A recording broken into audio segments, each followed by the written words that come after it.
Hello दोस्तों, आज हम लोग सीखने वाले हैं चैप्टर 9 जिसका नाम है सम एप्लीकेशंस ऑफ ट्रिग्नोमेट्री।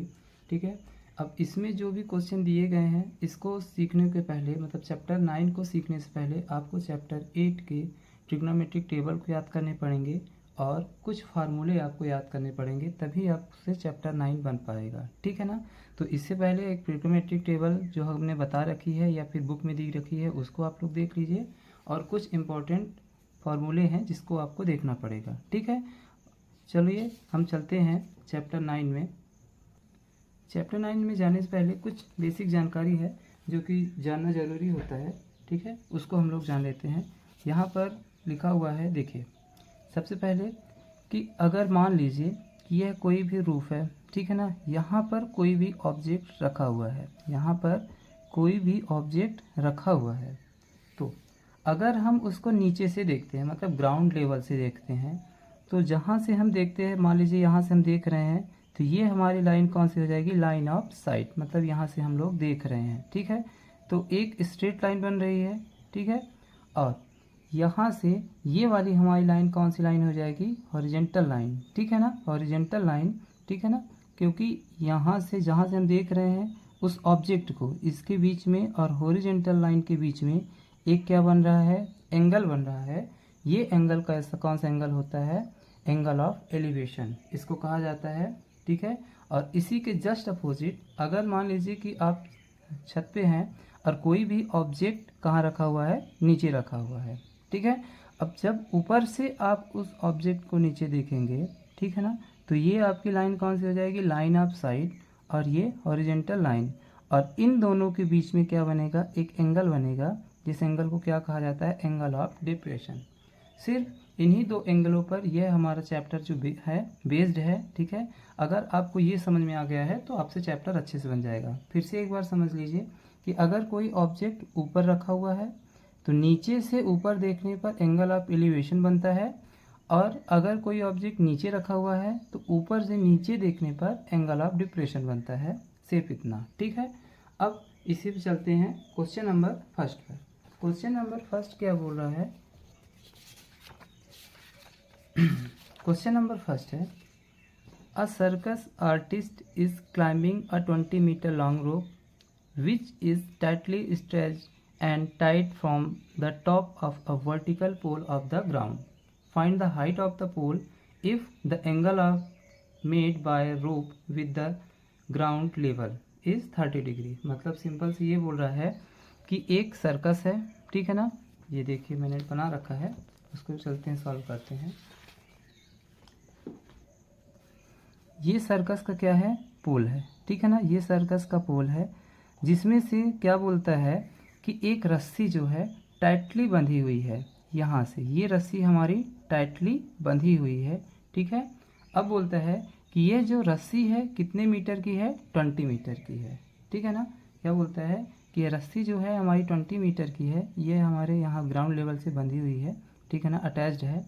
ठीक है, अब बोलता है कि जहाँ पर ये बंधी हुई है तो ग्राउंड और उस रस्सी के बीच में कितने डिग्री का एंगल बन रहा है, 30 डिग्री का एंगल बन रहा है। तो बोलता है कि हमें इस पोल की मतलब इस खंभे की लंबाई फाइंड करके बताइए। ठीक है, या फिर लेंथ फाइंड करिए। तो इजी है, हम लोग इसको सॉल्व करते हैं। सबसे पहले लिखते हैं गिवन। हमें गिवन क्या है, गिवन है एंगल ए सी बी, मतलब A C B is equal to 30 degree, ये दिया गया है। And side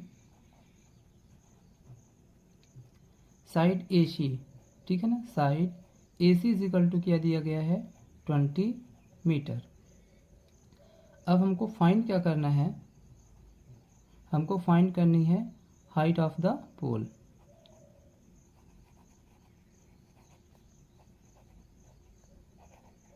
height of the pole, height क्या है इसकी, ये हाइट है। ठीक है ना, तो ये ए बी, ये हमको क्या करना है, फाइंड करना है।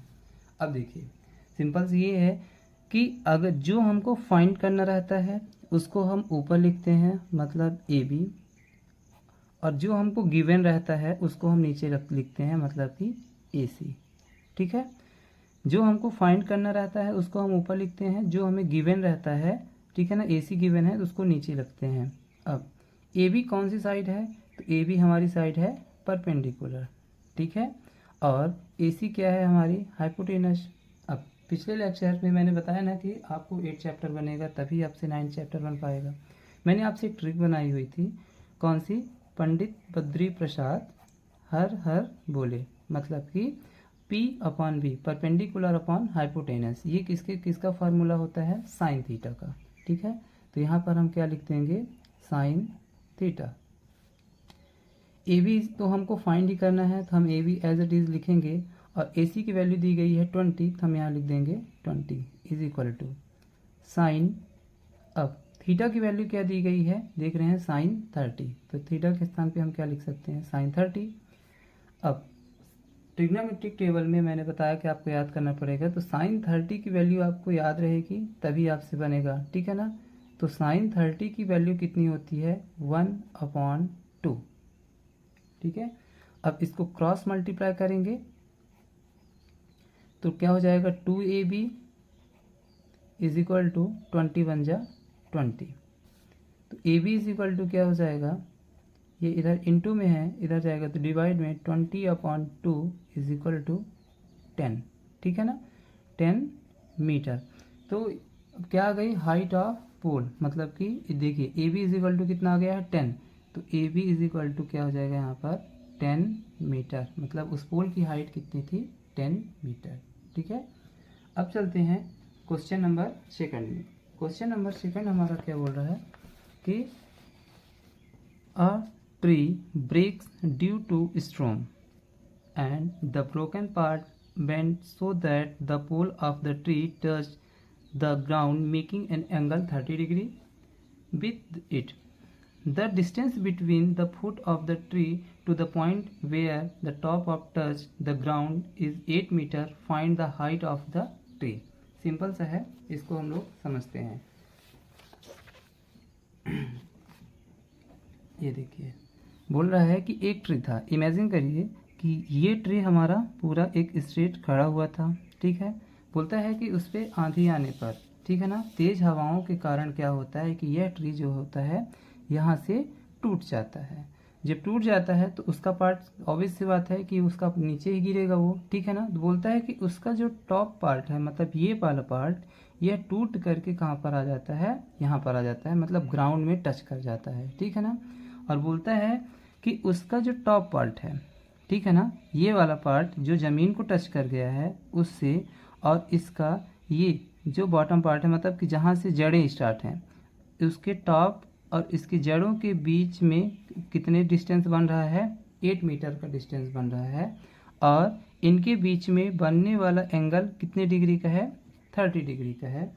तो बोलता है कि हमको इस पूरे ट्री की लेंथ हमको बताइए, ठीक है ना, क्या बताना है, हाइट हमको बताना है, इस पूरे ट्री की हाइट हमको बताना है, ठीक है।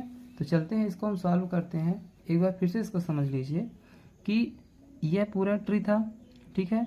तेज हवाओं के कारण यह ट्री जो है तो ब्रिज से क्या हो जाता है, टूट जाता है, और इसका जो टॉप पार्ट था, ये वाला पार्ट यहाँ पर आकर के गिरता है, ठीक है। अब उस पेड़ की जड़ और उसका टॉप के बीच में 8 मीटर का डिस्टेंस बनता है, ठीक है ना, और कितने डिग्री का एंगल बनता है, 30 डिग्री का एंगल बनता है। तो बोलता है कि उस प्लांट का हाइट हमको बताइए, ठीक है। तो आते हैं, सॉल्व करते हैं। हमको गिवन क्या है, गिवन है angle ACB is equal to 30 degree, ACB is equal to 30 degree, और साइड कौन सी दी गई है, side BC is equal to 8 metre. ये BC हमको कितनी दी गई है, 8 मीटर। हमको फाइंड क्या करना है, फाइंड करना है हमको height of the tree, height of the tree, height of the tree. अब देखिए हाइट ऑफ द ट्री क्या होगी, ये होगी हमारी, ठीक है ना, हाइट ऑफ द ट्री यही होगी। तो AB और ये टूटा हुआ पार्ट क्या था, AC। अगर इसको हम इस तरीके से AC यहाँ पर ला देंगे तो ये पूरा हमारी हाइट हो जाएगी ना, ठीक है ना। तो क्या लिखेंगे, AB प्लस AC, ठीक है। ये हमको फाइंड करना है, सॉल्व करते हैं। तो सबसे पहले हम इसको फाइंड कर लेंगे, ठीक है ना। ए बी की लेंथ फाइंड कर लेंगे और ए सी की लेंथ फाइंड कर लेंगे, दोनों को ऐड कर देंगे तो हमारी पूरी प्लांट की हाइट आ जाएगी, ठीक है। सॉल्व करते हैं इसको। सबसे पहले हम ए बी फाइंड कर लेते हैं। तो ए बी हमको फाइंड करना है और बी सी हमको गिवन है, ठीक है। ए बी हमको फाइंड करना है, बी सी हमको गिवन है। ए बी क्या है हमारा, परपेंडिकुलर है, बी सी क्या है हमारा, बेस है। अब P अपॉन बी का एक फार्मूला होता है tan थीटा का, इसका होता है tan थीटा। ए बी की वैल्यू तो हमको दी नहीं गई है तो हम एज इट इज़ लिखेंगे ए बी, और बी सी की वैल्यू दी गई है 8 तो हम लिख लेंगे 8 मीटर, और tan थीटा की वैल्यू कितनी दी गई है 30, यहाँ 30 लिख लेंगे। तो अब इसकी वैल्यू लिखेंगे A B upon 8 is equal to tan 30 की वैल्यू होती है 1 अपॉन √3। क्रॉस मल्टीप्लिकेशन के थ्रू इसको हम सॉल्व करेंगे, ठीक है ना। तो ये क्या हो जाएगा, A B √3 is equal to 8 1 जा 8, और A B is equal to क्या हो जाएगा 8, ये इंटू में था इधर आएगा डिवाइड में हो जाएगा 8 अपॉन √3, ठीक है। ये हमारा क्या हो गया, ए बी फाइंड हो गया। अब हम क्या फाइंड करेंगे, ए सी फाइंड करते हैं। तो हमको ए सी फाइंड करना है तो हम ए सी को ऊपर लिखेंगे और हमें फिर से बी सी क्या दिया गया है, तो ये बी सी लिख देते हैं, ठीक है। जो हमें फाइंड करना है हम ऊपर ही लिखते हैं, हर बार यही लिखेंगे, ठीक है। अब ए सी हमारा क्या है, हाइपोटेन्यूज है, और बी सी क्या है हमारा, बेस। तो H अपॉन बी इसका फार्मूला होता है सेक थीटा का, ठीक है।